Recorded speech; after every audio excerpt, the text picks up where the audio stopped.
Hello,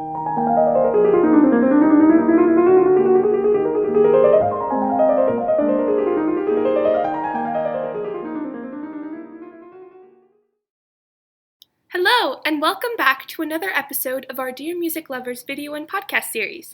Today we're in conversation with Marco Rambaldo, a pianist and music instructor who during the pandemic has had to transition to teaching private lessons online. Hello, good afternoon, and thank you for having me.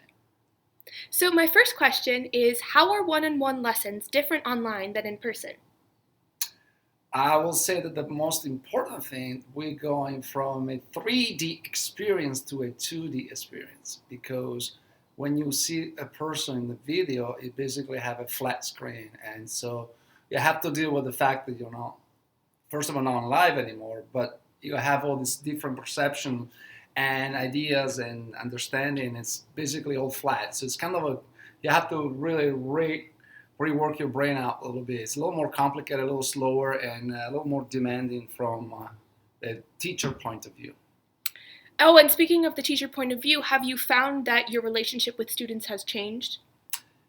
Yes, absolutely. In general, I think for some students who are not really good dealing one-to-one with me, they react actually extremely better just with the video, because of maybe much more video bound. For fun, like video games or YouTube watching or television movies watching, whatever. But sometimes I think the longer we go in these directions and the more I see it, there is a boredom issue that we are dealing with, because school's online, friendships online for most of us, and fun is online, so everything online becomes all the same. So I think at the beginning it was easier. Now it's getting a little more complicated for just get them a little excited about what to do or not to do with the video in front of them. Yeah, that must be difficult for students. And so what can students do to have more productive lessons and learning experiences?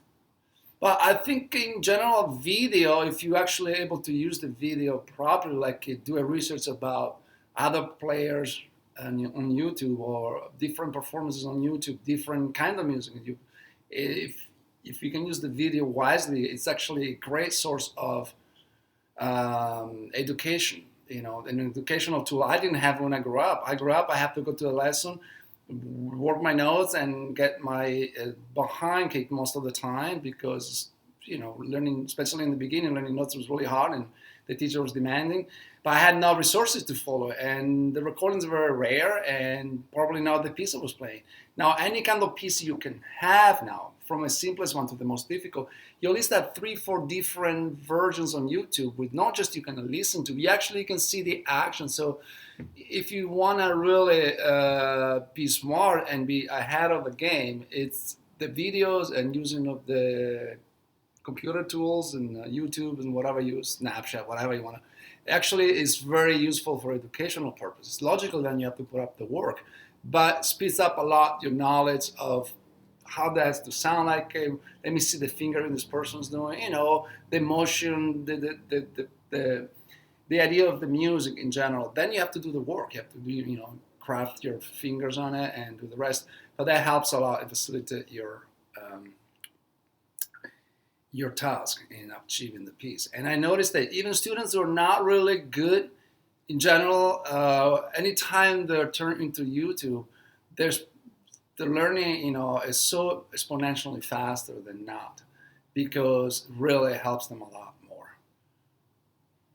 Yeah, and speaking of recordings, how do you think that recordings can be beneficial as opposed to performing? Because obviously students don't get the experience of having live performance, but do you think there are ways that you can use recordings to your advantage? For themselves? Yeah, absolutely. When you record, there's no... I used to do it a lot in the past when I used to play and try and do pieces out. And logically, there was prior to the video phones and everything. So technology makes it really easy now, because you just click and you watch it. But it's unique. When you play something and you perceive as, you're doing quite well, then you watch it back, and there are a lot of things you'll start noticing. So, I think I should have done a little slower here. Oh, I missed that point. My crescendo on this point is not really good. Oh, what about that passage? It's not really clear. That's too, you start looking really from a different, it's like almost you're splitting yourself and you have yourself playing and then you have yourself watching yourself playing.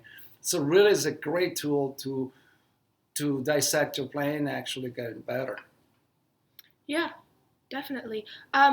What do you think makes your most successful lessons? Like on your part or on the student's part, is it preparation or is it sort of you get in the moment and you have the best lesson? Is there anything specific? Well, preparation is always good. The more you prepare, and from either side, from my side and their side, it's great. And then the spontaneity, creativity, is chemistry. Lessons are always like that. You can have the same person, yourself, being, feeling super good because didn't sleep well, you don't feel good or whatever. You're tired. You're just working too much and having a fantastic students, but you just not want to be there. So you just like always a source of combination. But I think being optimally good in health, and mental health, and physical health, being up for and prepare, and having the students in the same, on the other side the same way, you'll just goes very well. And unfortunately, computer is always, one way, especially for the sound of the piano. I find sometimes when you have pieces that have more multiple chords and you have a pedal, like a big pieces, it gets really complicated to, at least for my equipment. And I think it's because of the compression of the sound probably doesn't come through very well. So if I have a student playing the metronome and I start I don't listen to the metronome sometimes because the sound drowns out the metronome or vice versa. So it's kind of a tricky technically, but you can see the motion, you can feel the playing, and you can go from there. Sounds good. Well, thank you so much for coming and speaking with us. We really appreciate it, and we'll see you guys next week. All right, thank you for having me. Bye bye.